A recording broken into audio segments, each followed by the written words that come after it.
Yeah, the thing about the T1 move I don't understand is, like, I can see some potential in most of the players. Gumayashi's obviously the one that just looks obvious that he'll be a very good player, but even the others, like, show games where they look good. I just don't understand. Like, the thing I can't comprehend is what the coach thinks that they're doing with those lineups, because the problem is you're not even, like, A/B testing, because you're putting in totally different lineups. Like, if there was a core concept, everyone except Kerry, I mean, basically, if there was like a concept like this bot lane always plays and we test the mid laners depending on, like, then I'd like sort of see, like, right, I can see what they're going for here. This just does look to me like some sort of like, as though they think spring split doesn't matter and they're just cynically, like, testing all the players as much as possible, then they can decide later, which is like that. Unfortunately, that will never play well if your reputation is your T1. Like, you're supposed to be the best orgs of all time. You're not supposed to be sort of like, that's the sort of move that like a bottom feeder in LCS would do, and people would like lightly criticize you for, Yeah, but even like following I'll go. Go ahead.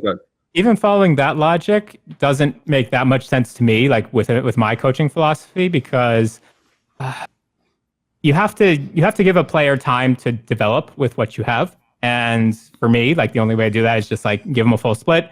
Don't make him think about like, am I going to play next week or not? All of that. Just like, give him the full split.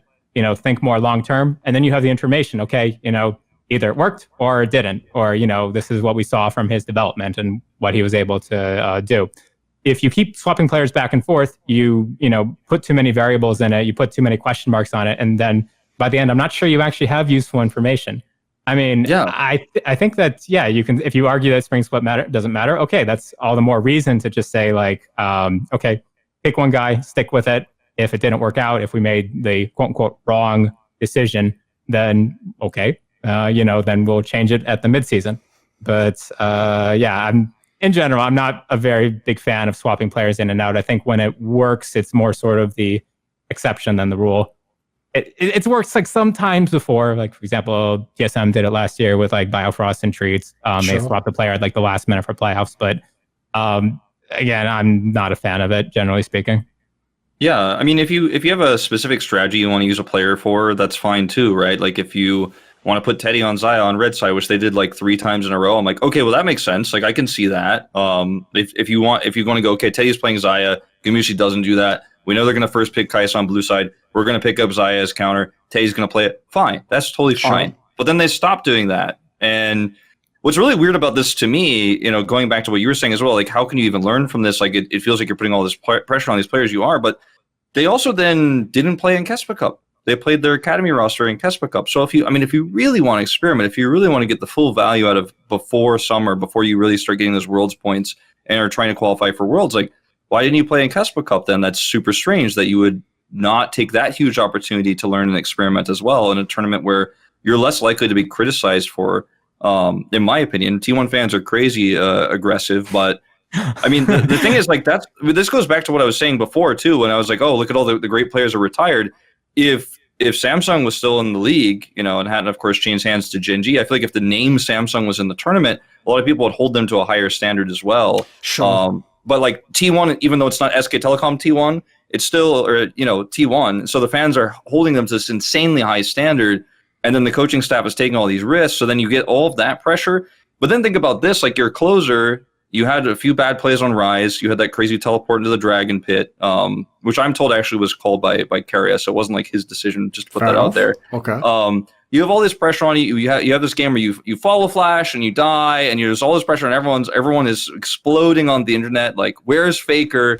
It's Faker. Like, so how could you have all this pressure on yourself before the season even starts? Then you're starting to play over Faker, and then you're messing up some stuff, and everyone's screaming, "Where is Faker?" But the coaching staff isn't going to play Faker, and you've got to actually fill this role against the most famous player of all time.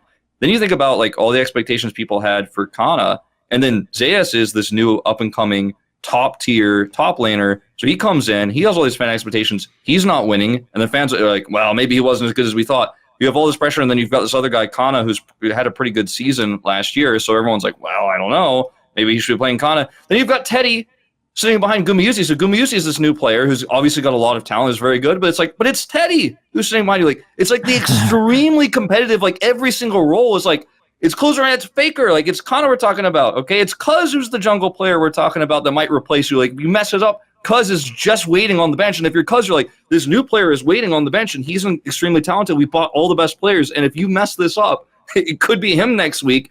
And if you have the coaching style that Abaxial talked about, where you just don't do that and you put a player in for the whole split, you get to learn more about that player and not actually make them feel afraid. But if the coach is changing the roster, not even every week, but every match day, like if you have a bad day, how is that? Even if the coach tells you like, oh, it's not because you fall flashed and fed like under turret twice.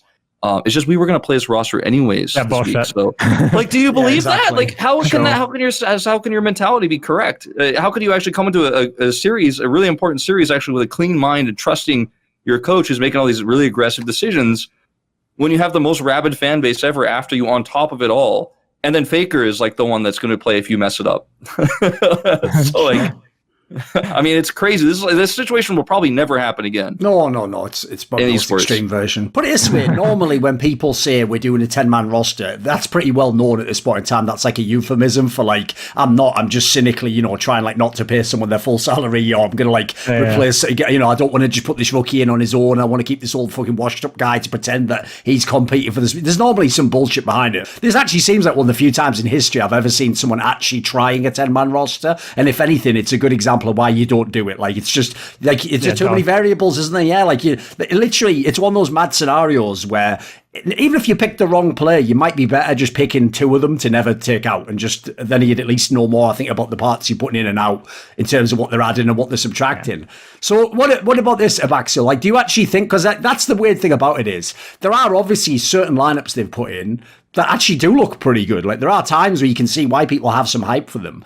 Like, do you actually think, like, this set resolves itself, like they figure out a 5-man core? As we've been sort of bemoaning earlier, to be fair, the top half of the league's pretty weak. Like, if you got the right team together and the right run, you could definitely be a playoff team that could make noise potentially. What do you think the future for this T1 team is? I think put in Teddy, put in Closer. I do like Honor and Zeus. And then, I think just if you pick one team, stick to it, they can be good. I think they have like certain issues they need to work out. Like, for instance, Keria, who has been a constant on the roster, he like never goes mid. And they make it worse by picking like either Senna Tam Kench, which, switches which guy controls vision, or they pick Yuumi, which also doesn't roam mid very much. But Closer flashes forward like level 3 and all that stuff, and tries to kill his opponent in lane, but he doesn't have much synergy with either jungler because they're switching them in and out, and then support never goes mid as well. And coaching staff is playing Closer, so apparently they're on board with him, trying to solo kill the opponent. Sure. But if you have that style, then maybe you should actually play around it. So like if they actually start playing around Closer, then I think they can be a good team. But they have to actually start using their pieces properly. I think that Teddy still has it, and he has. I prefer Teddy over Gumayusi right now because Teddy has better wave control in lane. Sort of small micro decisions. Where the next wave is going to meet, all that stuff. I think he does a better job. Gumayusi will throw away the ability to contest the wave and stuff like that more often. So I would rather stick with Teddy. But again, they have good players. They can do that roster I just said, or they can do a few other different ones. Mostly just do play around mid lane. Regardless of whether you play Faker or Closer, get Keria moving towards mid. Jesus Christ, they don't play around mid. And any team that doesn't play around mid is always going to be very fragile, always going to have a very gaping flaw in how they play. It's why do you can't even make any argument for Closer over Faker if you're not going to play around mid, because even if Faker is legendarily very demanding, he does know how to play without resources, believe it or not. Sure. Whereas Closer definitely doesn't. Closer is still very new to the game, so you should probably help him a little bit. So I think they can be good.